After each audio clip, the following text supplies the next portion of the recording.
So if you want to make six figures, you can't just be talking about you want to make six figures. You hear what I'm saying to you tonight? If you do the three things I tell you to do tonight, I guarantee you, whatever it is you want to do in life, you'll be able to do. You will be able to accomplish whatever you want to academically, financially, relationally, whatever. So three things. All right, now I'm going to tell you the story. I got to get out of here. And the story is about, you guys have probably heard about this before. It was a young man who, he wanted to make a lot of money, and so he went to this guru, right? And he told the guru, I want to be on the same level you're on. And so the guru said, if you want to be on the same level I'm on, I'll meet you tomorrow at the beach at 4 a.m. He's like, the beach? I said, I want to make money. I don't want to swim. Guru said, if you want to make money, I'll meet you tomorrow, 4 a.m. So the young man got there at 4 a.m. He all ready to rock and roll, got on the suit, should have worn shorts. The old man grabs his hand and said, how bad do you want to be successful? He said, real bad. He said, walk on out in the water. So he walks out into the water. Watch this. When he walks out into the water, it goes waist deep. So he's like, this guy crazy. Adrian, he's like, I want to make money. He got me out here swimming. I didn't ask to be a lifeguard. I want to make money. He got me in. So he said, come out a little further. Walked out a little further. Then he had it right around this area, the shoulder area. So this old man crazy. He's making money, but he crazy. He said, come on out a little further. Came out a little further. It was right at his mouth. My man like, I'm about to go back in here. This God is mine. So the old man said, I thought you said you wanted to be successful. He said, I do. He said, walk a little further. He came, dropped his head in, held him down, hold him down. My man getting scratching, holding him down. I got you. I know you brushed it out, but I got you. He had him held down. I need you for an illustration. He had him held down. Just before my man was about to pass out, he raised him up. He said, I got a question for you. Somebody answered the question for me. He said, when you were underwater, what did you want to do? Lee, I'm looking for a different word, though, than Lee. What's that word? He said, I wanted to breathe. He told the guy, he said, when you want to succeed as bad as you want to breathe, then you'll be successful. I don't know how many of y'all got asthma in here today, but if you ever had an asthma attack before, you short of breath, SOB, shortness of breath, you wheezing. The only thing you trying to do is get some air. You don't care about no basketball game. You don't care what's on TV. You don't care about nobody calling you. You don't care about a party. The only thing you care about when you're trying to breathe is to get some fresh air. That's it. And when you get to the point where all you want to do is be successful as bad as you want to breathe, then you'll be successful. And I'm here to tell you, number one, that most of you say you want to be successful, but you don't want it bad. You just kind of want it. You don't want it badder than you want to party. You don't want it as much as you want to be cool. Most of you don't want success as much as you want to sleep. Some of you love sleep more than you love success. And I'm here to tell you today, if you're going to be successful, you've got to be willing to give up sleep. You got to be willing to work off for 3 hours of sleep, 2 hours. If you really want to be successful, some days you're going to have to stay up 3 days in a row. Because if you go to sleep, you might miss the opportunity to be successful. That's how bad you got to want it. You got to go days without, listen to me, you got to want to be successful so bad that you forget to eat. Beyonce said once she was on the set doing her thing, 3 days had gone by, she forgot she didn't eat. Because she was engaged. I'll never forget when 50 Cent was doing his movie, I did a little research on 50, and 50 said that when he wasn't doing the movie, he was doing the soundtrack. And they said, when do you sleep, 50? Sleep. He said, sleep. Sleep is for those people who are broke. I don't sleep. He said, I got an opportunity to make a dream become a reality. Football players, how many football players? Got anybody like football in here? Raise your hand. Anybody like football?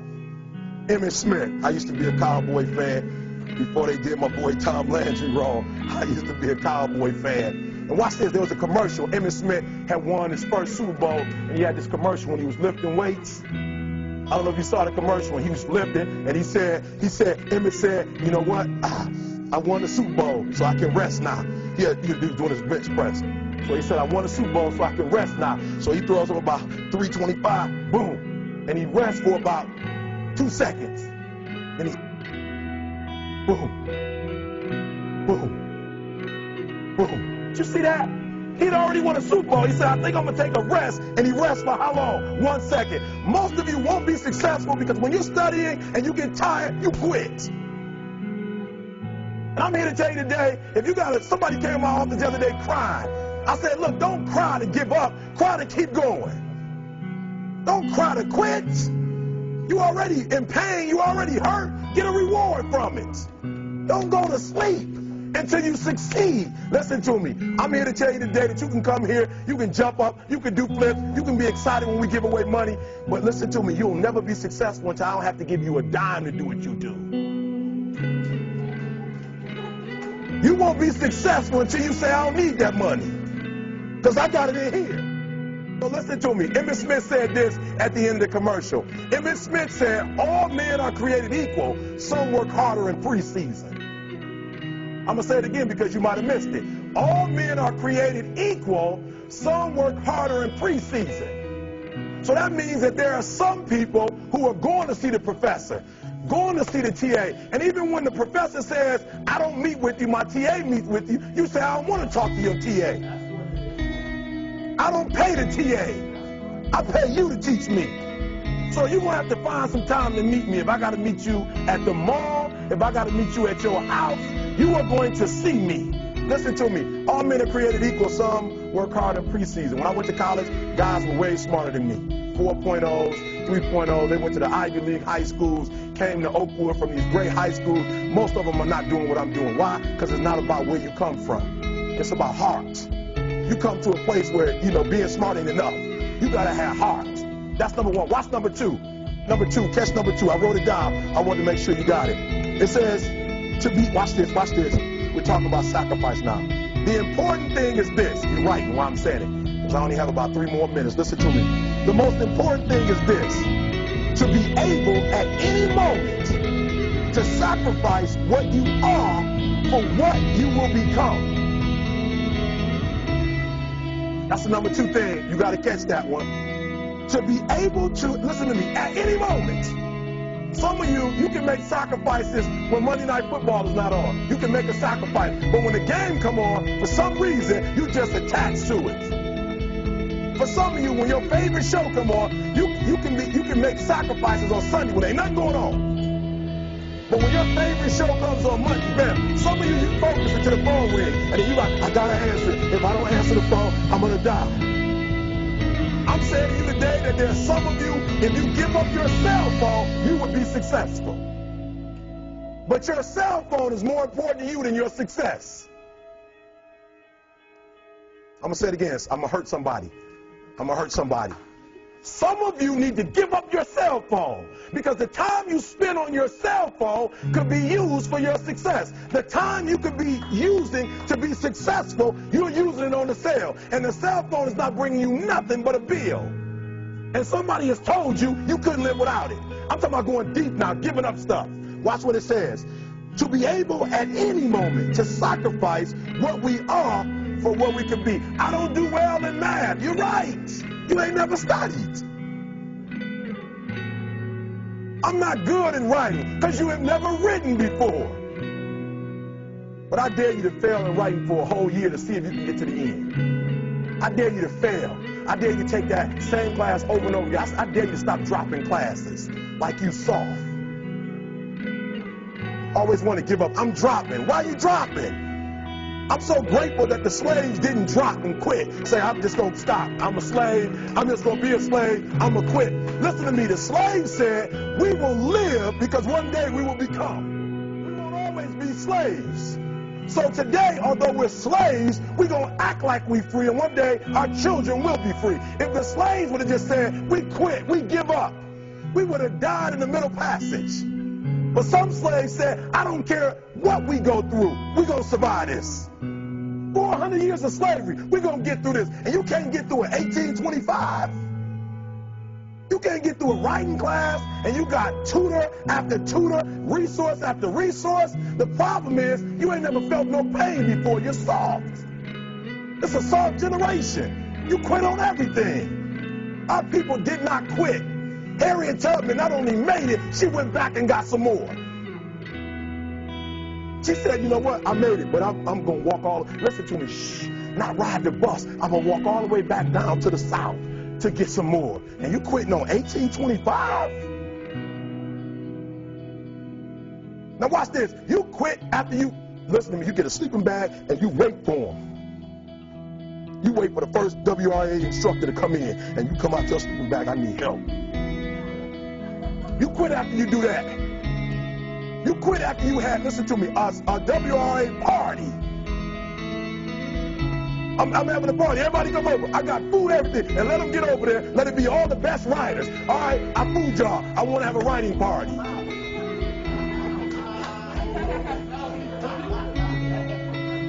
I'm serious.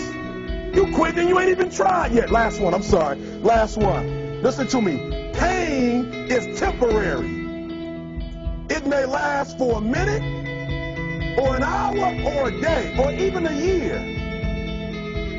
But eventually, it will subside. And something else will take its place. If I quit, however, it will last forever. Listen to me, I'm telling you as I leave. I was homeless for 2.5 years. And the problem with most of you never felt no pain before. Y'all spoiled. Y'all spoiled. Some of y'all spoiled. Just bottom line. Your parents have done everything for you. You never had to do nothing for yourself. You're spoiled. We're going to keep it real tonight. Some of you are spoiled brats. Every time you ever got in trouble, somebody in your house got you out of it. Every time you've done something you're not supposed to do, people say, Eric, your mother's a tyrant. You're right. She kicked me out. You're right. She's mean, but she developed a man because she put me out there and said, you're going to have to grow up. And some of you have never learned to grow up. And so every time something get hard, you quit, you call mama. I dare you to take a little pain. I dare you. I dare you not to go home. Somebody said, I don't go home, I feel bad. Go through it. You ain't going to die. At the end of pain is success. You're not going to die because you're feeling a little pain. I'm not eating like I eat at home. That's why you're about to go to the next level, because if you keep eating like you ate at home, you'll keep being a boy or a girl. It's time to become man, woman. So don't worry about a little pain. My greatest asset is I was homeless, so I can't feel a whole lot of pain. I've already been alone. There's not a whole lot of hurt I can feel on a little paper, on a little test. So I leave you. Listen to me. We have gotten to a point where it's midterms and we're moving forward. The days of you getting money, I'm not saying we quitting, but I'm saying the day has got to go from external to internal. You have to give it everything you got. No more TV, no more parties, no more playing. If you don't have a 4.0, what you need to be doing is studying. Get off the phone. I'm sorry, I'm not available until the end of this year. No, I'm for real. You reached the right number, but you called me at the wrong time. Call me back January 1st. I'm about to get busy now. Huh? I want you to have a countdown of your own and say when the countdown is over, will the real, watch me, because when I was homeless, I knew something was wrong. I knew that wasn't the best of me. And one day I said, will the real Eric Thomas please stand up? Will the real Eric Thomas please stand up? Stop being this high school dropout. Stop giving up. Stop sleeping on the street. Stop walking up and down Fecal Avenue like you ain't got nothing, and get your GED. Stop being afraid to take a test. Stop being afraid to go to college because your daddy didn't go and your mama didn't go. Stop being afraid and be the best Eric Thomas you can be. But listen to me, it's going to be hard. It took me 12 years to get a 4-year degree, but I got it. And guess what? On a degree, it don't have dates. So if it took you 4 and it took me 12, it don't show up nowhere. But I'm exactly where I wanted to be because I realized I got to commit my very being to this thing. I gotta breathe it, I gotta eat it, I gotta sleep it. And until you get there, you'll never be successful in life. But once you get there, I guarantee you, the world is yours. So work hard and you can have whatever it is you want. Thank you guys for your time.